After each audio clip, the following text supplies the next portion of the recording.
Okay, great. Oh, just getting into presentation mode. There we go. Okay. All right. I'm going to make one adjustment so I can see everybody.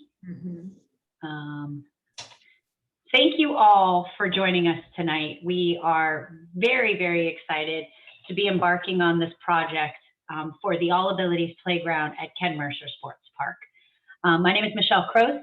I am Assistant Director of Library and Recreation with the City of Pleasanton, and I'll be doing a portion of the presentation tonight, and then Gina Chavez from RRM Design Group and the rest of the RRM Design team are here, as well as a scattering of some city staff.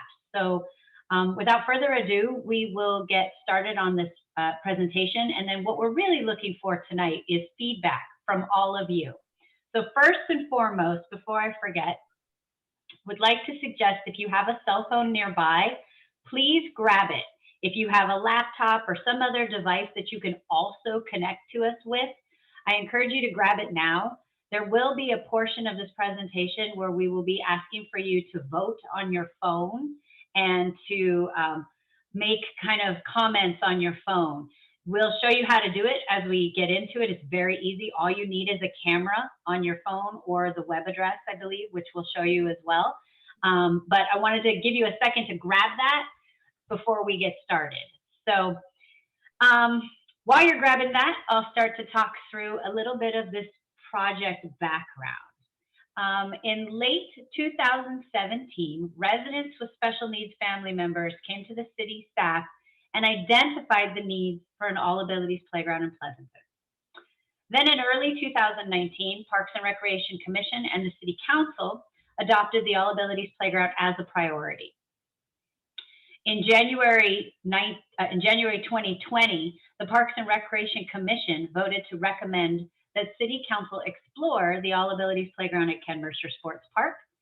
And then in September of that year, City Council voted to approve moving forward with Ken Mercer and hire a design firm to assist with that process. So we wanted to start by showing you an overview because Ken Mercer is a large park and there are multiple playgrounds currently in the park. All of the playgrounds are at a point where they should be and could be replaced. You may know if you're a neighbor or nearby that some of those playgrounds, the two of them, are already in the process of being replaced. And then this third one, where it's indicated on the map in orange, is where we are looking to remove that current structure and replace it with the All Abilities Playground. The next slide shows you a close-up of that area so you know exactly where we're looking. The yellow dotted lines are where we're looking. That entire area is a little over 2.5 acres. The playground itself, we are looking for about 1 acre of that space. The next slide, I believe, also has some kind of close-up shots of the area and exactly where we're talking. At this point, I'm going to hand it over to Gina, and she's going to take over the rest of the presentation. So thank you very much. All right, great. Thank you, Michelle. So I'm Gina Chavez. I'm a landscape architect with RRM Design Group, and I will be joined by Yuki Igarashi, who will be helping me facilitate some of the presentation once we get into the participation activities. So we like to see inclusive design as providing equal opportunities to everyone. So whereas accessible design really focuses on the physical aspects of a space, we feel like inclusive design is about providing experiences for people of all ages, abilities, and backgrounds, and that really benefit all of the people in the community and really values diversity.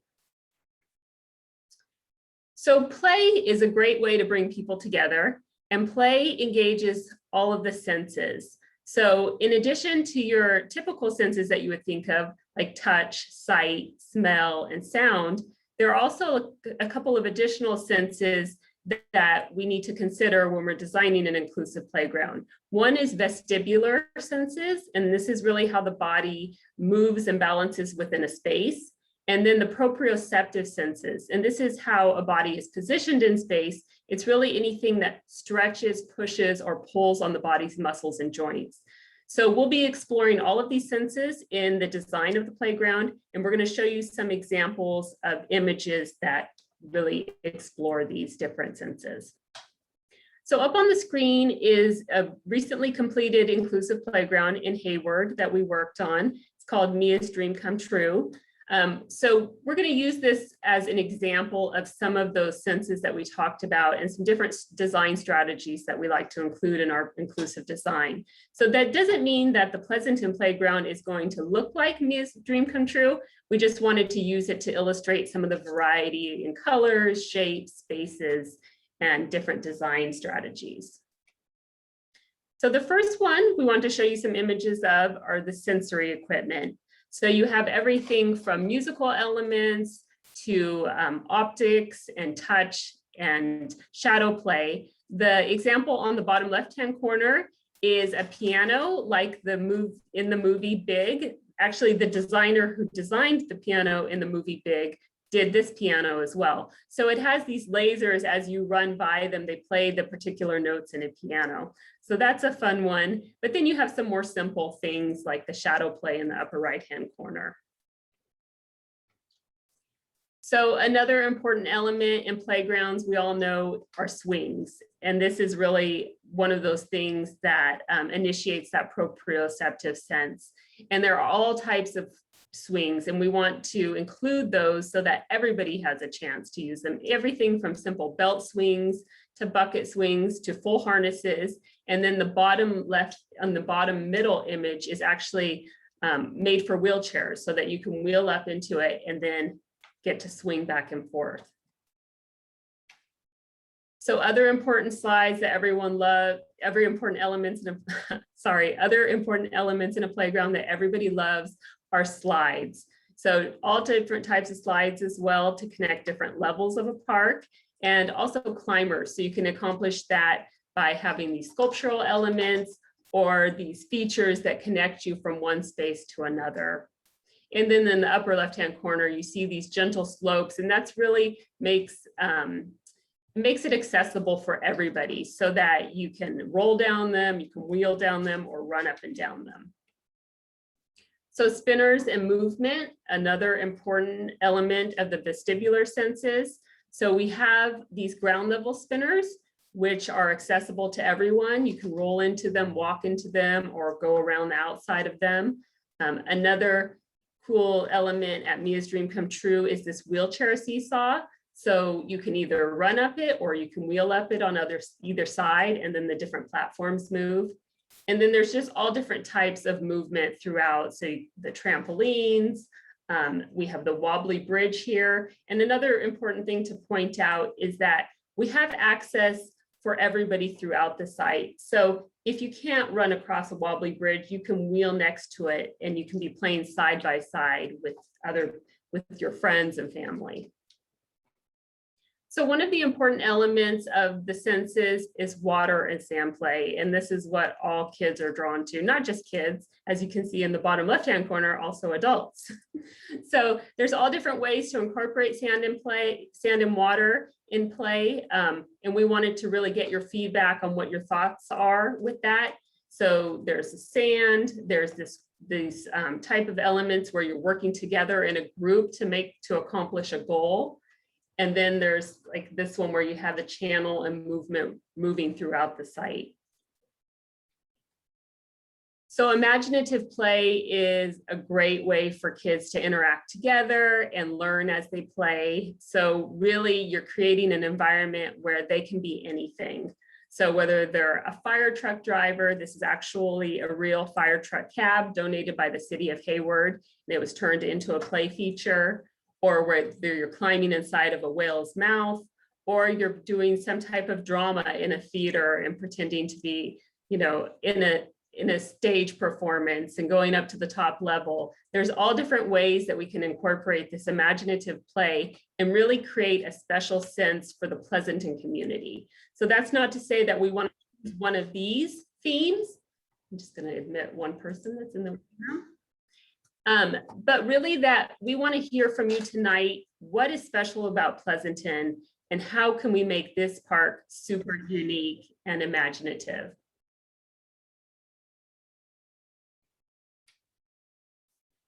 So there's going to be a lot going on in this park, lots of excitement and activity. What's also really important is to have a balance and to provide some quiet and calm spaces for groups and individuals. So on the right side of the screen, this is a group gathering area underneath a shade canopy of redwood trees, but it also has these little libraries. So there's various size seating for small children or for adults, but it's really kind of this quiet space where you can go to get away from the excitement and read a book. And then there's also these different types of play equipment that are designed to really give kids or adults even that respite that they might need.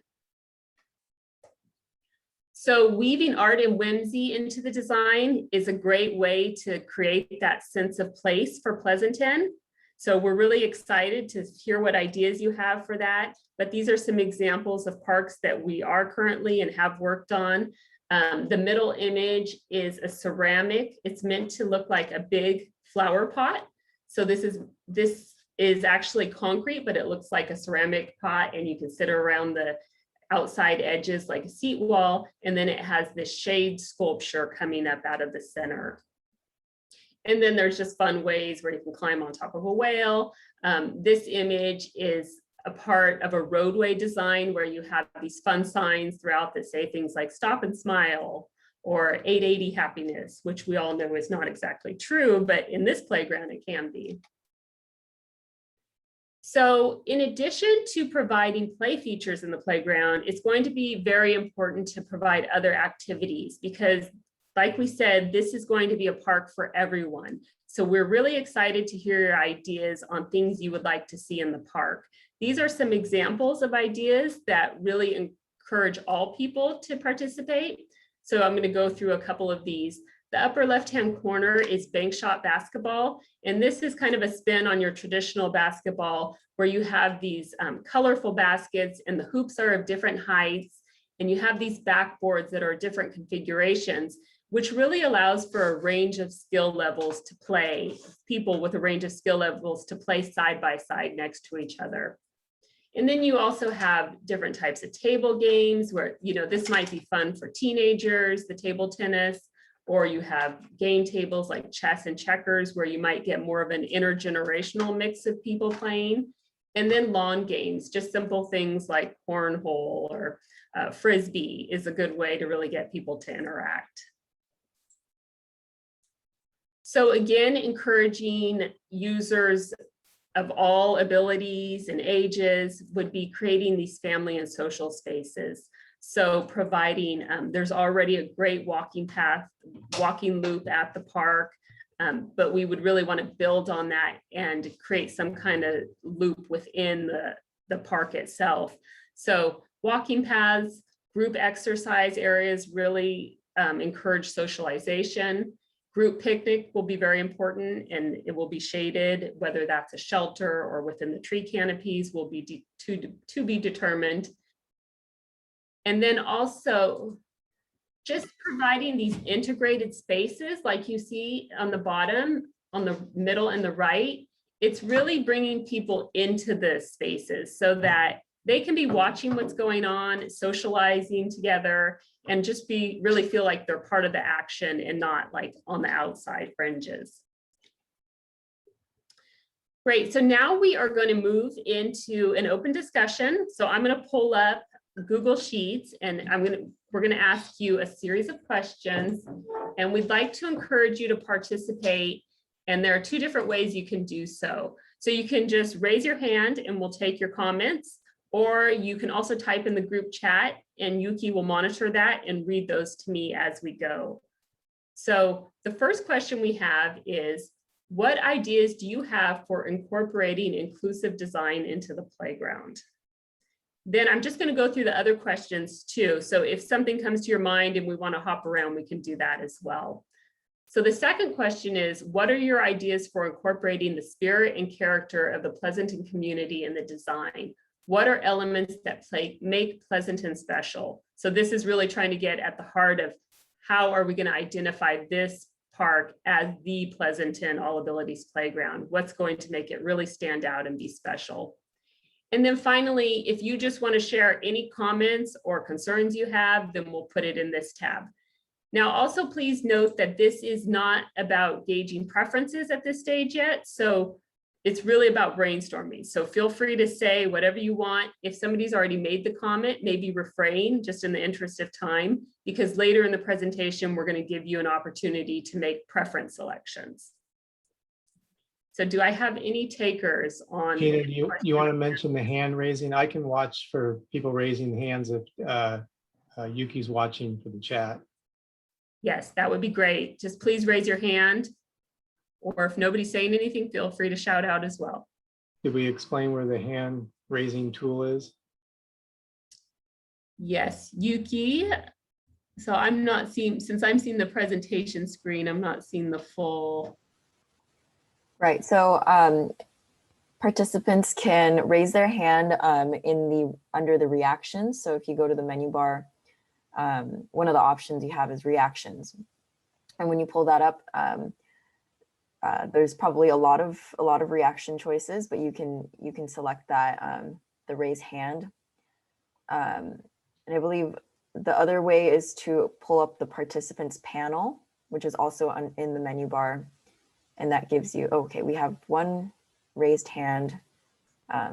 So we can call on Janine. Hi, everyone. I'm Janine Rubino-Brum here, board member for Sunflower Hill. And one of the things that I'd like to bring up when you say what makes Pleasanton unique and special, and that is that we have our first residential community for adults with developmental disabilities, for IDD adults, that opened in November, living in Pleasanton. So one of the things that really struck me with the beginning of the presentation was places for people of all ages, because I'm sure some of our residents would love to, take part in this really special playground that you guys are building. And the only thing I was thinking is perhaps some areas that say 12 and under or something like that. I'm sure there are some parents that might not feel comfortable with adults playing with their kids. And our population is often misunderstood, and they're very innocent and sweet, but some people that aren't familiar with that might not understand that right away. But anyway, I just wanted to put a plug in for all ages, because our residents, I'm sure, will love this. Thank you so much. Thank you very much. And I think it'd be great to find a way to communicate to people, like rather than having those signs that say only ages, blah, blah, blah, but something to communicate that this is for everyone. Yes, absolutely. Great, thank you. Gina, I have a question. Yuki, are you typing straight from the chat, or are we reading those out?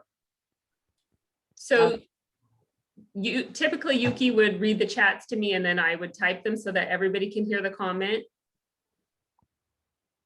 So do we want to can we go through the hand raise people first and then maybe go through the chat? Does that make sense? That sounds great. I'm seeing David raising his hand. Hey, thank you. And I really appreciate all you guys are doing to make Pleasanton an even greater town. I live directly across from the site, actually on Sherrill, which is right off Parkside. And I am concerned about a couple of things as you proceed. I was just over in Dublin looking at their site, and it's a wonderful playground. It was very busy. I did notice that among 50 cars that were parked there, with a lot of people participating at all different ages, that none of the handicapped parking spaces were used. So it seems like this is a playground which will have some utility for handicapped individuals or elderly individuals, and that's wonderful. But maybe the demographics of what's needed needs to be looked at from a broader perspective of what occurs with these playgrounds around Northern California and who uses them. I also have a concern about parking and whether There's going to be modification to the parking because you're also considering expanding or duplicating a skate park right across the other side of the softball field. So it's going to be a rather attractive area between softball, skate park, and all use playground. And I'm not sure how that's being accommodated in the design, whether that's, I'm sure you're looking at it, but I just want to raise the concern. Finally, perhaps my most visceral concern is the trees that are in that area and whether there's some old growth trees there. And I'm hoping that the architects and designers will preserve as much of the tree growth and the shade that's possible, because I think these playgrounds can err on being very accessible, but too sunny in the summer and hot because they're not organic. They're more inorganic structures. And I hope that's picked up by the planning team. Yeah, we're very fortunate with the shade canopy out in the park today. It's beautiful. And we do have an arborist survey report happening right now. So we will be very sensitive to the trees and the canopies and really design within them. Great. And Gina, if I could just, I think David's comment about the demographics is a good one, and maybe a chance for us to emphasize that the inclusive nature of the playground, and as you saw in the slideshow, it's definitely aiming at bringing the whole community together so they can play and interact side by side, as opposed to just being designed for persons with disabilities. So that folks that in the past who've been designated to, you should play over here, it's more about let's all play together. Let's have a community space that everybody wants to come to. And maybe an offshoot of that is they're really popular. That's probably what you saw in Dublin.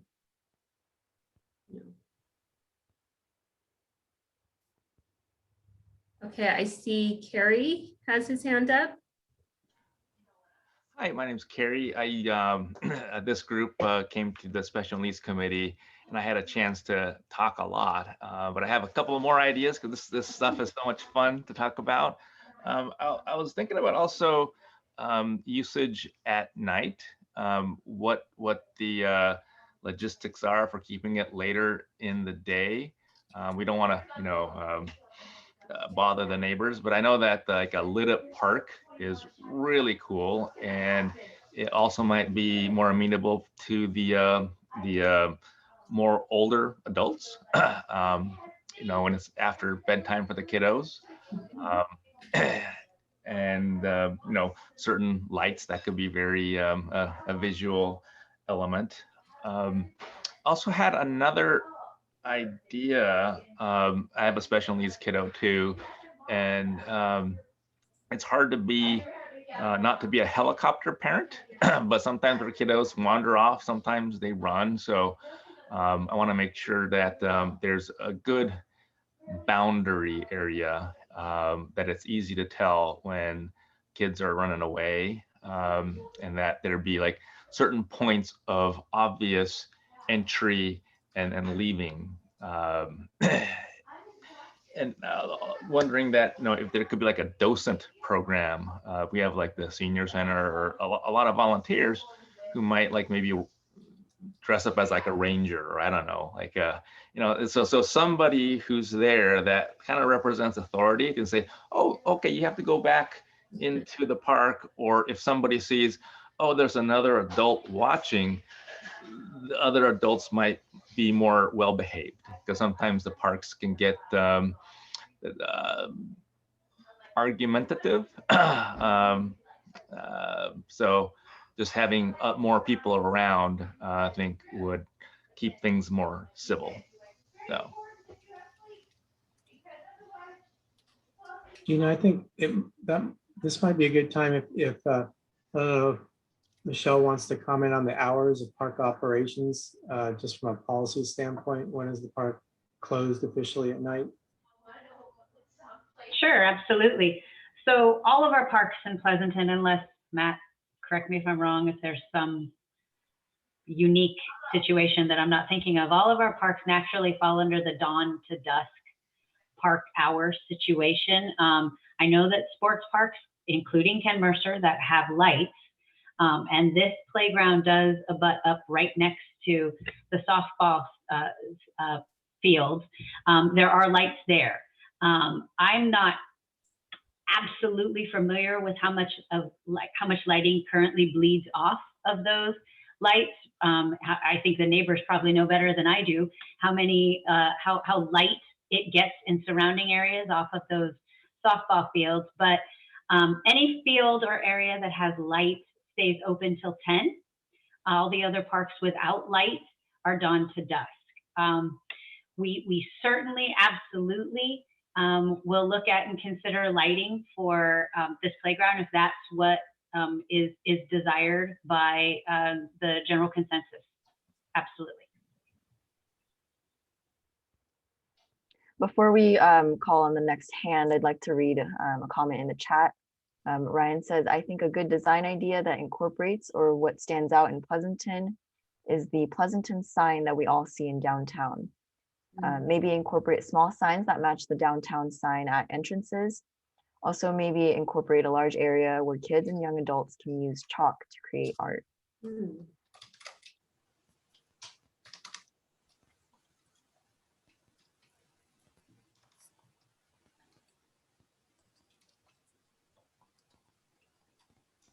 gonna put that as a separate one. We're just pausing to let time to get the notes in. You guys can move on too. I can go quick. It looks like we have a hand up from Sunflower Hill. Hi there, I'm Michael Roberts from Sunflower Hill. The one thing that I really love about the local parks is the design feature where they have the material that's soft if they fall off the structures and such. So we want to make sure that's in there, especially for the population that we serve. If they go over, we want to make sure that it's padded.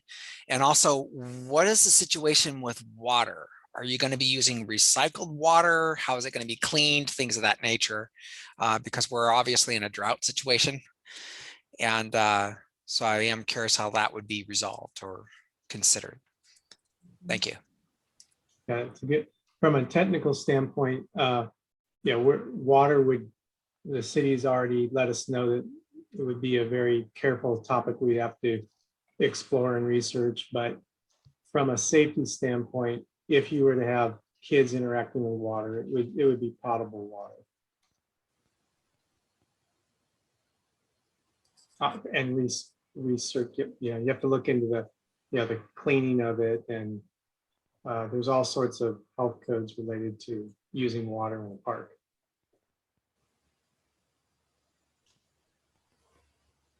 Are there any other chat comments to include, Yuki?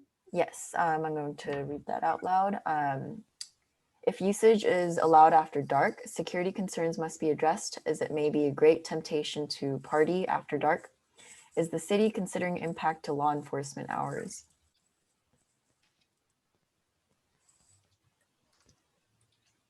And then another one is, I agree with Carrie on some sort of boundary, maybe even a subtle gate for special needs kiddos. I'm a city employee, but here as a parent tonight. Thank you for your comments. And I saw that there's another question earlier from Sunflower Hill. What design features could you include for minors and adults that might have intellectual or developmental disabilities? Can you repeat that one more time, Yuki? The last one? Yeah. What design features could you include for minors and adults that might have intellectual or developmental disabilities? Mm-hmm. So Gina, while you're typing, I can address the comment from Joe about security concerns. We have heard feedback already about security. Some of that could be addressed with lighting. Some of that could be addressed with, like, say, a security camera. We haven't reached out directly to the police department yet because we're still very early on in this process. But as we start to learn more and hear more of these comments, absolutely we'll be reaching out to all the departments that will be impacted. Tonight on the call, I didn't introduce all of the city staff, but I'm from Library and Recreation. We have representatives from the engineering department through the landscape architect. We also have the park superintendent, so that we can all hear comments tonight that may impact maintenance or trees and design. And then absolutely, yes, any other department that we're hearing about that needs to be included in the process, including PD, will be reached out to when that time comes. So yes, we would definitely be talking to them when that time is right. Another comment before we call on Christy. There's very limited ingress and egress for vehicles during high use periods, such as weekends during sports seasons and tournaments. Our streets nearby usually see high impact and often legal parking. An idea for the park might be some type of tactile painting. And then, can the portions of the park be reserved for parties? What was the tactile comment? Tactile painting. Tactile painting. Yeah, for the illegal parking and busy high use periods during the weekends. Okay. So we are definitely aware that parking is an issue already without the addition of this playground and the skate park. And staff is already actively trying to determine what could be done with parking, especially for additional disabled spots or the potential of some sort of turnaround or drop off for a larger vehicle, say a bus. So staff is trying to brainstorm and looking at other options. We even are exploring the potential of, say, having an off-site location where we know there's going to be high impact potentially, that we could maybe arrange some opportunities for off-site parking and shuttle services, of course, when we're not in COVID and when it's safer for those opportunities. But staff is actively looking at parking and the impacts that are already there and the impacts that will come when these two new amenities are built. Yuki, I missed the third part of your comment, of the last comment. I think that was the question. Can the portions of the park be reserved for parties? Yes, okay, thank you. That under. So that's a great question. It's not something that has come up yet, so thank you for bringing that up. There is a picnic area in this park already that is reservable, but we can certainly look at if there is an additional picnic area within this 2.5 acres that could be reservable. That's certainly something that could be considered, absolutely. Okay, I'd like to move back to the raised hands. Christy, thank you for waiting. Thank you. That was also my question of whether the picnic tables and the barbecue area that you can reserve is going to be incorporated into the new design, if we'll be losing that or if it'll still be part of it. So it sounds like that's still being discussed. Is that correct? Well, there will definitely be picnic integrated into the park, and we want to hear from you what you would like that to be, really. So like if you have specific ideas, like you want the barbecues to stay, then that's what we're listening. Okay. Yeah, I mean, I think I'm part of the Pleasanton Mothers Club. I have been for the last 9 years. And I know that we often reserve it for, parties in non-COVID times. And it's been a great space for us. I know I live in Parkside, so next door. And I know that area is frequently used by families and other groups. So, if it can be part of that family and social space that you mentioned, I think that is something nice to incorporate. So, and I just wanted to mention, I'm really excited about this. My kids have been over to the Imagine playground in Dublin 5 times now. I have 3, 6, and 9. and they really love it. It's been great. Maine Neeson and Livermore, I'm not sure if that's all abilities, but when you mentioned the visual landscape, the flowers there that they have at that park are really, really cool. The flower sculptures, and they also are shade structures. And it just is, it's such a nice park to be at. They have a lot of the features that you mentioned earlier in your presentation. So thank you. Thank you. Okay, Carrie? Yeah, so I brought up the question about reserving portions of the park for parties, and part of that was also disappointment management. As a special needs parent, you don't want to suggest something and then say, oh, we can't go because it's too whatever, it's closed because of whatever. So not even reserving, just some ability to know, really to be certain that it's open, or that maybe if it's too crowded. I think previously I suggested like a low res camera, so you could just kind of see like a traffic cam. Oh my goodness, it's too crowded for my kiddo. I'm not even gonna go. Or oh my God, nobody's there. Let's go now. So that would be one of the priorities. Again, is disappointment management. Thank you. I'd like to ask a follow-up. That's a fascinating topic you brought up, Carrie. I don't think I've ever heard it quite put that way, but I totally understand from a perspective of the parent, disappointment management. Sounds like you're talking about a little bit the flexibility of knowing there's enough opportunity for picnic, table, other activities, so that you don't plan an event and your child gets disappointed. Was it more to it than that? The camera part of it, I think, is just to let everyone know that's in every city we work. That's always a big topic because not every city uses things like security cameras and surveillance the same way. So it's a hot topic.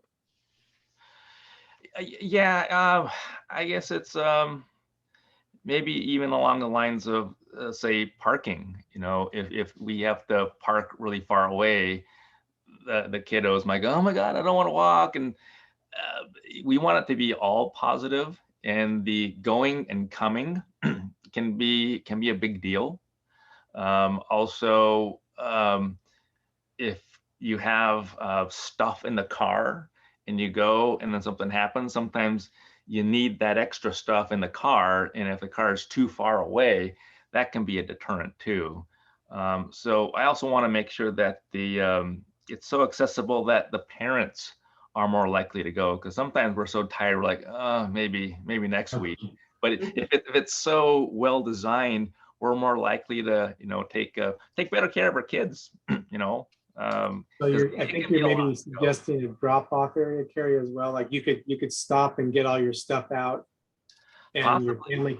your family could get out, and then someone could park the car, and then only one person's walking further, and they're not carrying a lot of things. Yeah, or maybe like even lockers or something, because sometimes we have a lot of gear and a lot of extra stuff in case things happen, and then you're schlepping. So that could be an issue too. Okay. That's good to know. That's very specific feedback. So that's the kind of thing we're looking for. If there's something that can make the experience better, that can be part of the design. Yeah. And also, as far as like disappointment management, there was the concept that I talked about where somehow you can have a timer system, like an hourglass for near the swings, because everyone wants to be on the swings, and our kiddos love staying on the swings for a long time. And in the old days with video games, we put the quarter on the video games to say I'm next, to say I'm in line. Some sort of system so that parents don't have to kind of argue and say, hey, what about my kid? So that it's the park rules that are kind of governing civility. And we have to, our kiddos aren't necessarily, they can be selfish too. So we can point to the little clock and say, okay, it's time to go. Oh, and another thing, our kiddos, sometimes they're independent, sometimes they're not. But if there's huge landmarks to say, if something goes wrong, go to that big red structure or the big red something. So big landmarks that aren't duplicated, that kids can navigate around. That's helpful. So almost like a meeting point in case you get lost. Yeah, yeah. Great, thank you, Carrie. David, I see your hand is raised. Wow, that's a hard act to follow. Those were some really very insightful comments. Thanks. I have a couple of questions. And again, I think that this is going to be a great boon to the area. But I wondered, I read, first of all, in the news that Dublin spent about $5 million on this play park. And I didn't know whether you had a budget estimate for what you're trying to achieve and whether that should be disclosed at this stage or what you're planning on doing to, get the community accustomed to what this type of thing costs the taxpayers. And that's not a negative. That's just, do you guys have an idea of where you're going with this, and are there state funds available, et cetera, to get this accomplished? And then the second question was whether this site compares like favorably to the Bernal Fields and area there, which has massive amounts of land for potential parking, for play areas, for all kinds of things. I didn't know how it ended up being Ken Mercer Sports Park with the skate park going in at the same time. Was that, how was that considered by the team? And can you help us move forward from that kind of debate? Sure, I can tackle both. And then if anyone else wants to jump in, if I missed something, please help me. So I think the first question was funding and budget and how much playgrounds cost of this nature. Right now, the city has funding for this process, this design process. And so ultimately, after we hear feedback from this, there will be a design concept, 2 design concepts that are created. And then we will be meeting back in a meeting, maybe of this nature, hopefully in person, again, dependent on COVID, where we'll be sharing those concepts. And then in the end, ultimately, we will come up with a master plan that will tell us when we get ready to build this playground, this is how we would like to do it. Right now, we are aware that playgrounds of this nature, you are absolutely right, Dublin was $4 or $5 million. Playgrounds of this size, of this nature right now cost that much. We are actively researching all opportunities for funding. I have paperwork on my desk in my office for a grant from the state that could supply some funding. We would love to entertain sponsorships. We are looking at all ways to fund when it comes time to build the playground. COVID has taken some drastic hits on our budget. So we're going to do everything we can to figure out all opportunities when we're ready to build this playground. To answer your second part of the question, which was, I think, why Ken Mercer, especially with the skate park. Actually, both of those projects were in research phases simultaneously. And some of the staff you see on actually a lot of the staff you see on the screen were actively researching multiple locations within Pleasanton for both of these projects. You're right, we have some fantastic parks. Bernal, Amador, Val Vista, and Ken Mercer are all of our biggest parks. And amenities of this nature are large, and we know they're going to draw a crowd. And so we focused on those areas as well as undeveloped areas within Pleasanton to see if either or both of these amenities could be in either of those locations. And after a multitude of research and really digging into all these locations. It actually was determined that Ken Mercer was the best, and this location, I think I saw one of the first comments was this location within Ken Mercer is kind of underutilized and really appropriate for a playground of this nature. And then as we were talking about skateboarding and the skateboard park, we were really hearing from the community, the skateboarding community especially, that they like the skateboard park in Ken Mercer, but there's an area next to it and adjacent to it that would be ideal for either an expansion or an additional skate park. So it really just kind of worked out through all of our research that both of these areas within Ken Mercer were the right opportunity. We also know, though, that there are lots of impacts that come to the businesses, to the residents, to the other amenities in the park. And so that's part of this process, is hearing from you and everyone on this call tonight. What are your thoughts on these impacts? I hope I got to everything you asked there. Yeah, thanks. And I think it's unclear what the impact on the community, like the neighborhood, is, other than it's a draw. It's an exciting project. I don't know how to pull together comparables of what happens when this is done in your community. Zillow doesn't offer that. So at this time, we're going to take it on faith that this is a boon to the community. I think it's important to show that there was a decision-making process, and this vetted out well as the location for everybody who's going to be impacted. Thank you very much. Okay, I see, Carrie, I see your hand up, but I'd like to go through some of the chat messages since that's been coming in. Picnic area can currently handle multiple small gatherings. Will the new picnic areas be conducive for the same? And Gina, let me know if you want me to pause so you can type it in. Sure. And maybe we can just answer that. There will be a variety of different picnic area sizes throughout, including larger group as well as smaller individual. So there'll be a variety, but we'd love to hear what you want the most so that we put in the right balance. Okay, another comment is about pets. Will they be allowed into this area? So the playground area. I think as Gina had said, we'd love to hear from you. Do you want to have dogs on leashes be allowed? Would you prefer that not be the case? We would love to hear your feedback on that, absolutely. Another comment is the new Dublin Park is wonderful, but some areas seem very close together and make it feel more crowded. Maybe spreading out sections and structures more.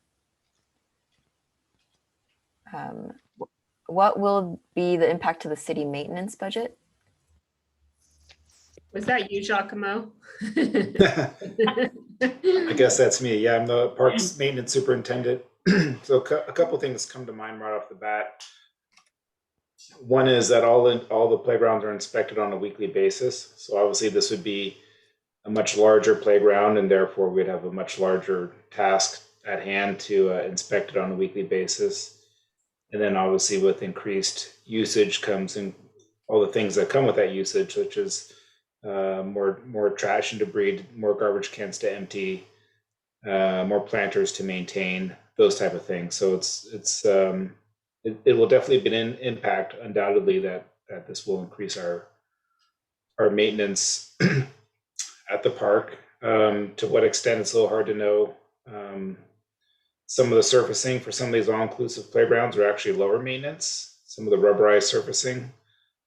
So that could be a positive, but by and large, things that just come to mind right away would be the obvious inspection and any repairs, and then just handling the extra trash that might be generated from the heavy park usage. Any more chat comments? Yes, just a few more. Bathrooms, will they be built near the park? Yes, so there are restrooms at the playground currently, but they are not accessible. So those will either be renovated or completely replaced. Another one, because of your budget having been tightened, might this playground be done in stages?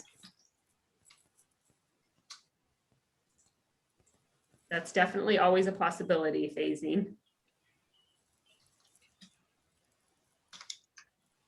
Another one, as a neighbor, I agree with security concerns if the park is open after dark. Okay, so we have that, so I'm not going to type it again. Okay, we can move on to the raised hand. Carrie? Yeah, I just wanted to follow up on David's comment about the location. There was a city council meeting and this was talked about. And having watched it, I know that the group has researched it pretty thoroughly.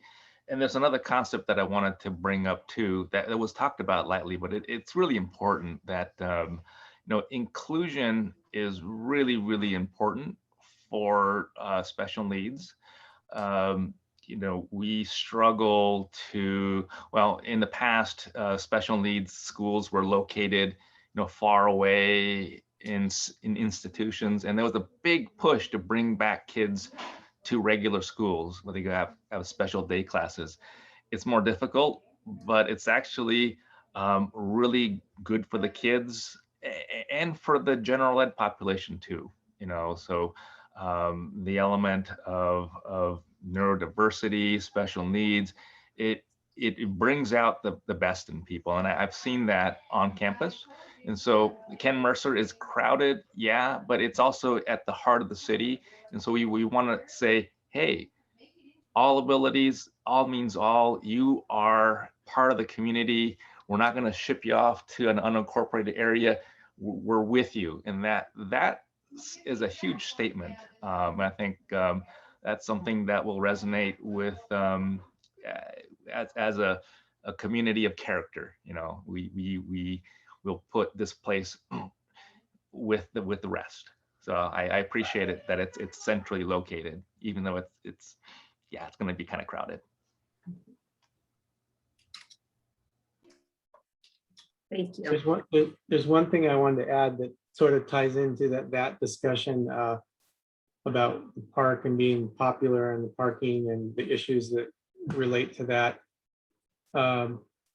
Just so that everybody's comfortable knowing that with this kind of facility, even though it's trying to be inclusive and for the enjoyment of all parts of the community, seniors, special needs, teenagers, that there will be a priority in terms of parking that there will be adequate parking for people that need, wheelchair parking. And so that's per code. That's the way the code works, that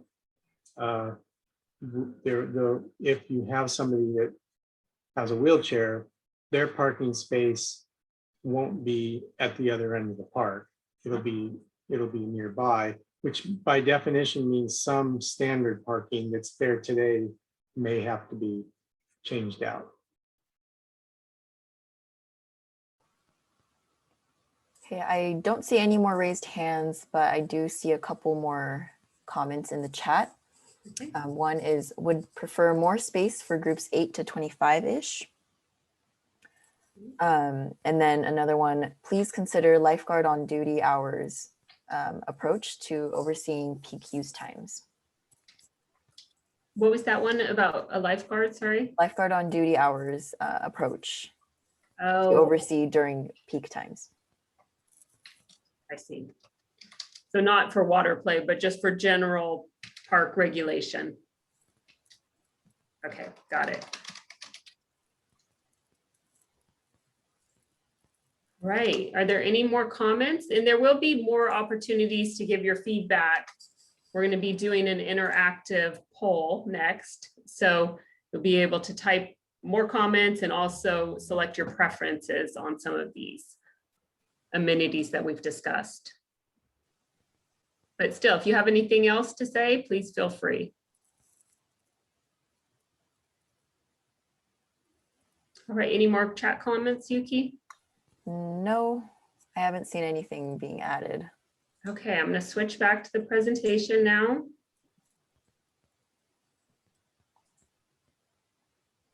Okay, so now we're going to move into our Slido.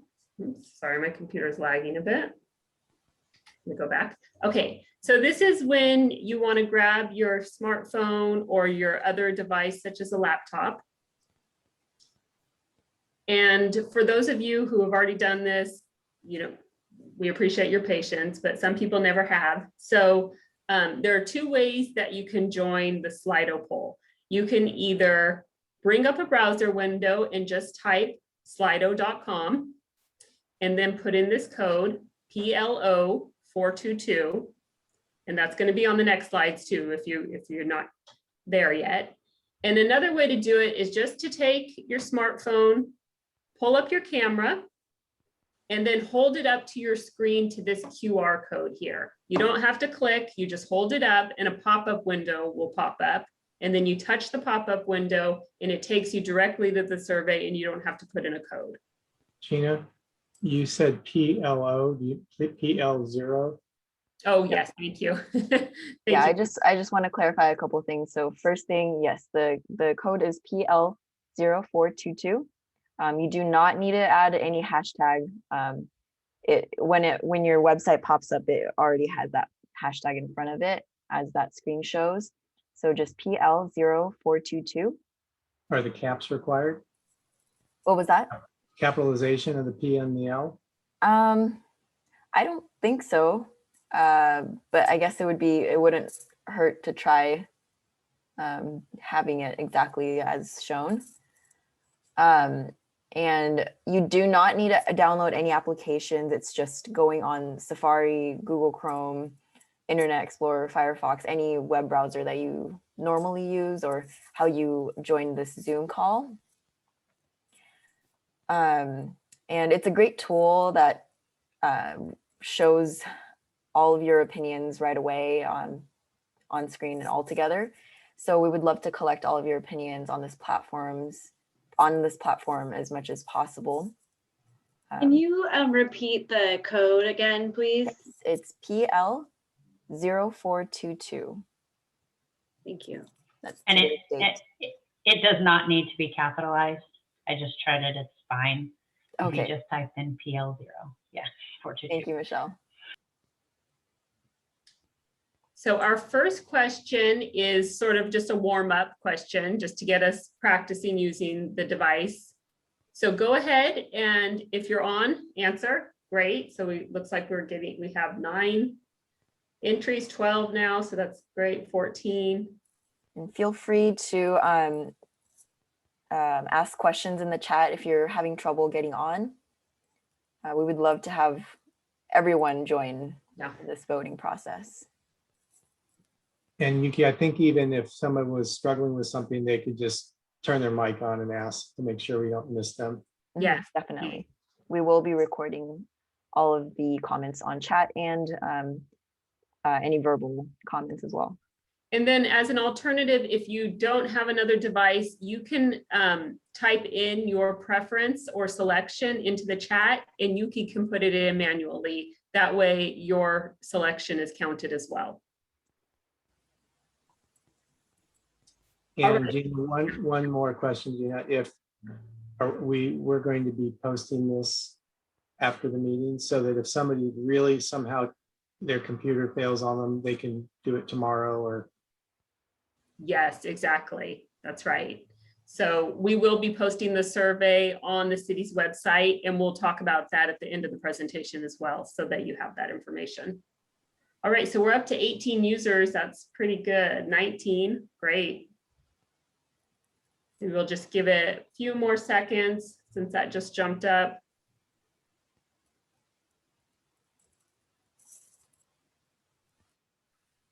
Feel free to raise your hand or just speak out if you have any questions on how to get on.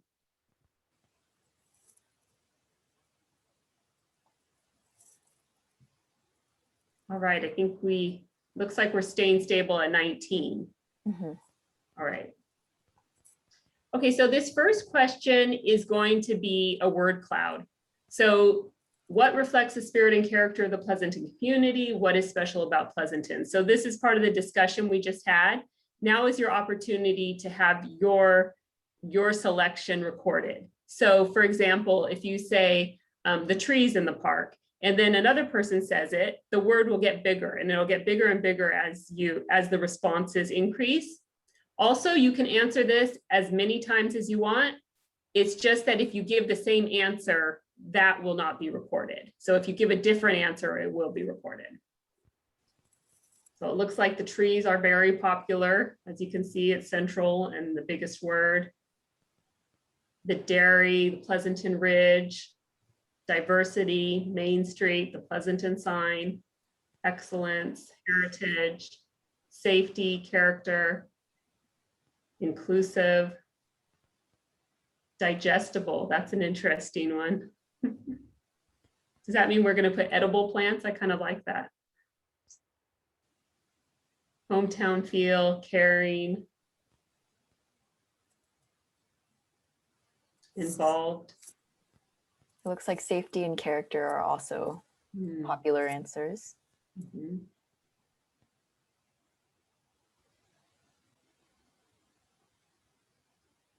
Great, so we're at 19. Oh, changed again. I think that means that people are putting more answers, which is fine. We'll give it a few more seconds. Ohlone, that's a new one. This is really helpful for us when we're designing the special elements within the park. So this will help us bring out the character, since the community, really knows what that character is.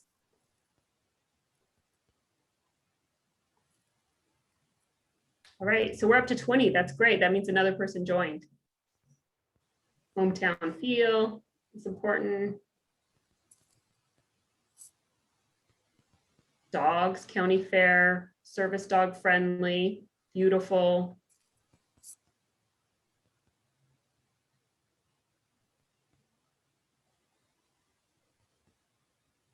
Great. So now we also are going to have the opportunity to select some of our preferences. So I'm going to move on to the next one.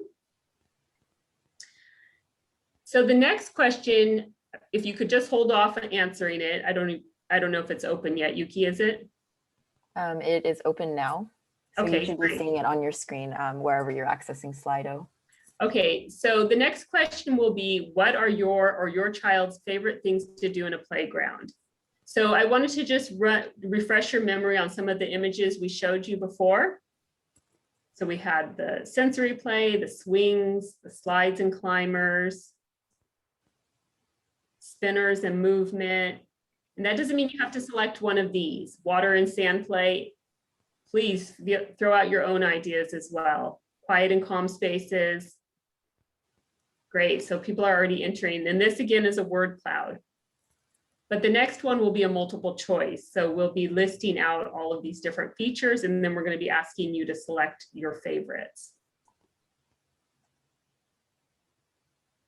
So swings are very popular, slides, water, climbing, disc swings, teeter-totter, listening to laughter, treehouse, disc swings,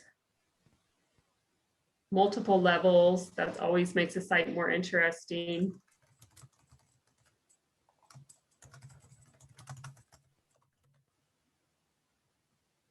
Towers, forts, exercise, fountain, rope course. Spin needs to be all inclusive, yes.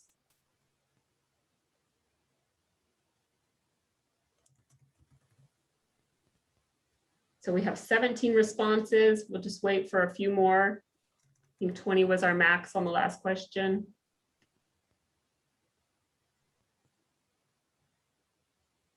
Risk-taking elements, that's an important part of development and learning.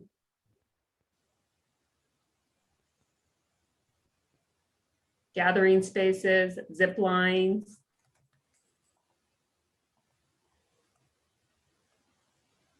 Great, really creative ideas.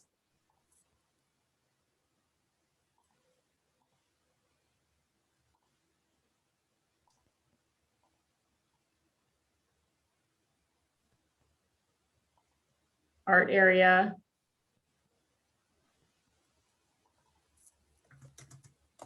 Touch, run, natural play. Okay, it looks like we're leveling out at 17 participants. That hasn't changed in a while, so I'm going to move to the next question. Yep, that sounds good. Okay. So actually, did I give you enough time, Yuki? Yuki she was adding some of your answers as we went along. So let me know if you need a few more minutes, Yuki. Yep, that should be it. Okay, so now we have listed all of these different type of play elements and activities in the park, and we would like to ask you to select your top 4. That doesn't mean that we're not going to include more than the 4. We're going to include a lot of these, but we just want to prioritize the most important features to you so that we know what emphasis to put on them.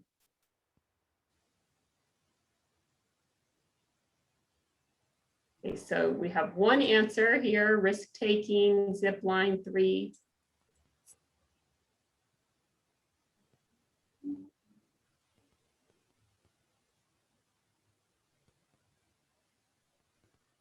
So far slides are very popular. Oh, swings and disc swings, just edged out slides.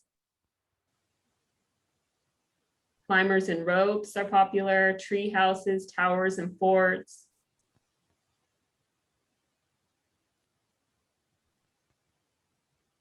Water play, spinners. All right. Oh, we got another one, 18. All right, just scrolling down so we can see how all of these played out. And you can go back and edit your responses if needed. So if you notice something, you're scrolling down and you're like, oh, I missed teeter totter and I really wanted that one, then you can always go back, edit your response, and then resubmit.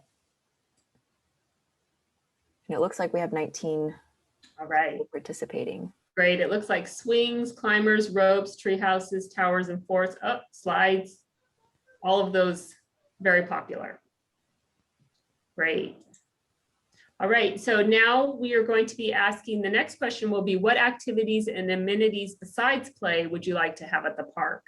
So this again is going to be a word cloud and then a multiple choice. So I was just going to run back through some of the slides we showed previously on group activities and amenities and family and social spaces. Now we'll move on to the word cloud question. So what activities and or amenities besides play would you like to have at the park? Exercise, party areas, chess, picnic, plaza, water, sand, gathering, clean bathrooms with soap. That's a good one. Barbecue areas, musical elements, chairs.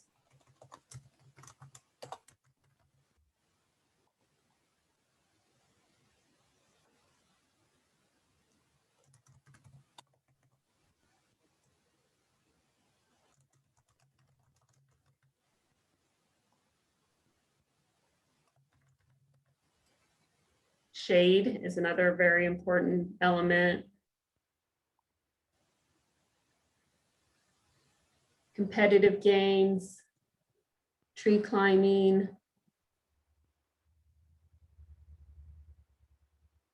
So it looks like shade, exercise, musical elements, games, picnic, and seating is very important, as well as barbecue.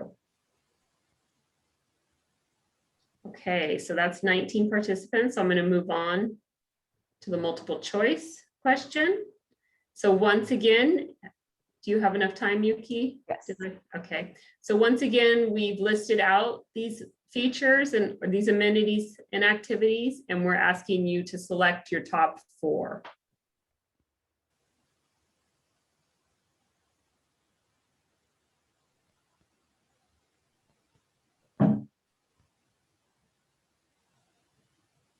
There's a lot of selections, so it's hard to pick your top 4.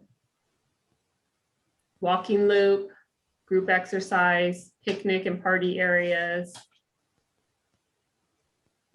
barbecue, plaza and gathering.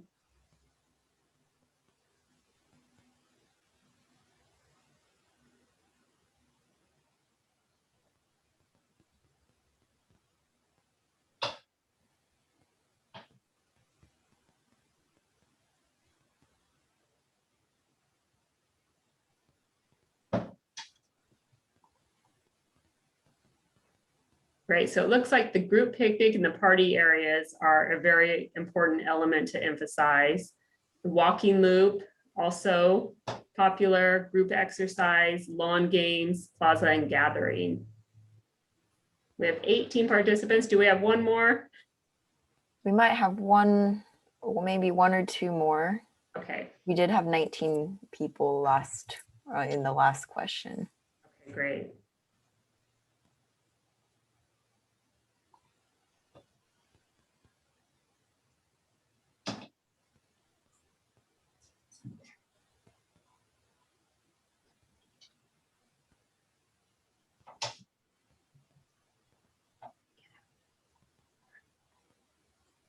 Right. Looks like we're going to stabilize at 18, Yuki. Okay. Okay. All right. So that concludes the participation activity and the presentation. So just to give you an idea of what the next step in the process is, I think Michelle talked about this a little bit during the question and responses, but now that we have all of this feedback from you and from the city, we've been meeting with the maintenance staff and different groups like Sunflower Hill and the PTA. We're going to take all that information we've gathered and start designing. So we will have 2 design alternatives. They'll look different so that we come back to you at the next workshop with those 2 alternatives. And then we're going to ask for your feedback on those alternatives, the features in them, the overall character of them. And from there, we'll take that feedback and we'll create one combined plan that likely includes elements from both alternatives. And we'll have that will be the final preferred plan. And then there will be a series of public hearings throughout the process, which will also be open to the public, and we welcome your feedback at those as well. Are there any questions about the process and the next steps? Gina, how long is the survey going to be on the city's website? That's a good question. Michelle, how long do you think that we'll keep it up for? I mean, we can't keep it, I would say like a few weeks because we're going to start designing. So we don't want to get your great idea like too late. Right. I think we've held some of our last surveys open for about 2 weeks. So if that works for, and I think it will, I think it works for our time frame, we'd be happy to keep it up for 2 weeks. And I've already addressed in the chat room, and then I see one of my colleagues has also shared this. The city's website that this is all posted on is www.pleasantonallabilitiesplayground.com. You can get directly to the page from that web address. You can also go to the city's website, cityofpleasantonca.gov. It's a little more tricky to find. You've got to get to the library and recreation section and then get to the recreation section and then get to the parks and trails tab where you'll find all abilities. So it's much easier if you go pleasantonallabilitiesplayground.com. We'll have the survey there.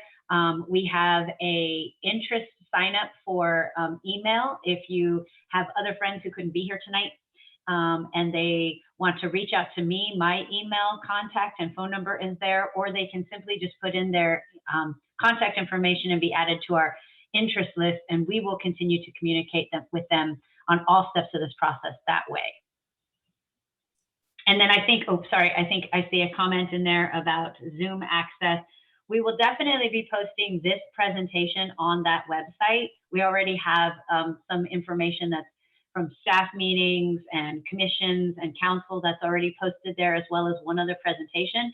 This presentation will be added to that. And then Gina, I'm not sure, could we also post the recording of this Zoom? Can we get access to that and put it on the website? Sure, yes. Perfect. So this Zoom call will also be located on that page. And that way somebody could watch the presentation and then do the poll, or if they didn't have a lot of time, they could just go in and do the poll. And that second workshop will be happening in the summer. So toward the end of the summer, that'll give us enough time to create the design alternatives. But the exact date isn't determined yet. Can I just chime in a quick question about the design document? It would be great if there was a narrative on how the selection and the rationale for the design. And I'm also hoping that you guys can show that you've looked at the best practices and lessons learned from the neighboring areas, and also recognize this group. You know, you've talked to Sunflower Hill, my group in the PTA. I think it would be really awesome to show that this was really a community effort. Yes, that's a really good point. There is a master plan summary document as part of this project. So all of that information will be included so that you could really get an idea of the process from beginning to end. Thank you. I think there's a hand. Oh, yes. Sorry, Jeff, we're stepping all over each other. I was I'm just so going to sorry. call Christy, yeah. I know there's a lot of steps between now and the finished product, but what is the hope for the timeline for this to be completed? Good question. So we are targeting February of next year as the completion and approval date. Okay. Not for the Thank you. construction, but for the actual plan and concept process. Okay. Yes. And in addition to another public community outreach meeting, we are hoping to be at potentially the farmers market or at some other community event. Again, all anticipating what will be allowed through COVID. And then as well, we've already been at one Parks and Recreation Commission meeting. We will be at a joint Human Services Youth Commission meeting, as well as a Planning Commission meeting. All of those meetings are also open to the public. So again, if somebody couldn't make this date or couldn't make any of our other future dates, we've got a couple of other opportunities between events and public meetings where we are going to be gathering feedback. So all of that will be shared through our interest list, through our contact information, and then through our city's website. So you can definitely keep in touch with us, and we will keep in touch with you about how this process is going.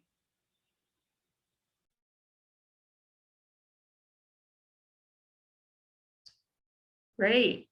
Are there any other questions? Well, we thank you all so much for joining us tonight and taking the time to give us your thoughts. We really appreciate it, and we'll be gathering it all and analyzing it and summarizing it to move on to the next step in the design process. Please spread the word to your fellow parents, neighbors, and friends about the website and the survey, and it'd be great to get more input. Yes, please, the more the merrier.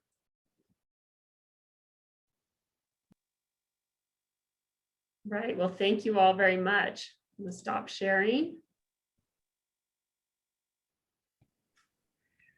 Thank you.